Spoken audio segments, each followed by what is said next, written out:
প্রিয় ভাইরা, 2010 সালের 29শে জুন জামাতের নিরীহ নেতৃবৃন্দকে তথাকথিত যুদ্ধাপরাধের মামলায় গ্রেপ্তার করে কাউকে 10 বছর, 12 বছর, 13 বছর কারাগারে আটকে রেখে তাদেরকে পরিকল্পিতভাবে হত্যা করা হয়েছে। তাদের বিরুদ্ধে যুদ্ধাপরাধের অভিযোগ ছিল নাটক। মূলত ভারতের আগ্রাসনের বিরুদ্ধে বিরোচিত ভূমিকা রাখার জন্যই তাদেরকে পরিকল্পিতভাবে হত্যা করা হয়েছে।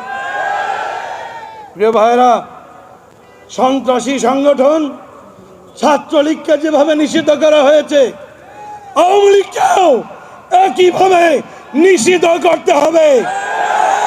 মনে রাখতে হবে, মজলুমের জালিমের প্রতি দয়া দেখানো, মজলুমের রক্তের সাথে বেঈমানি করা।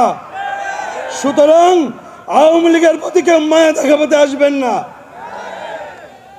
আমরা ভারতকে বলতে চাই, ওই ইসকনের সন্ত্রাসী চিন্ময়কে নিয়ে আপনাদের যে মায়া কান্না, বিশ্বজিৎকে যখন কুপিয়ে হত্যা করা হয়েছিল, আপনাদের এই মায়া কান্না কোথায় ছিল? ভারত কখনোই বন্ধুত্বের প্রশ্নে, বাংলাদেশের স্বাধীনতার সার্বভৌমত্বের প্রশ্নে উত্তীর্ণ কোনো বন্ধু নয়।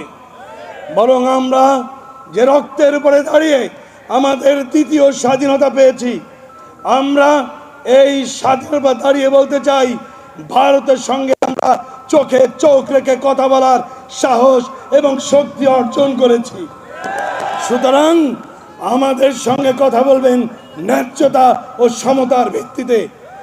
আওয়ামী লীগের ওই নতজানু পররাষ্ট্রনীতি এই সরকারের আমলে আর এই ছাত্র জনতার গণ অভ্যুত্থানের বাংলাদেশে আর হবে না।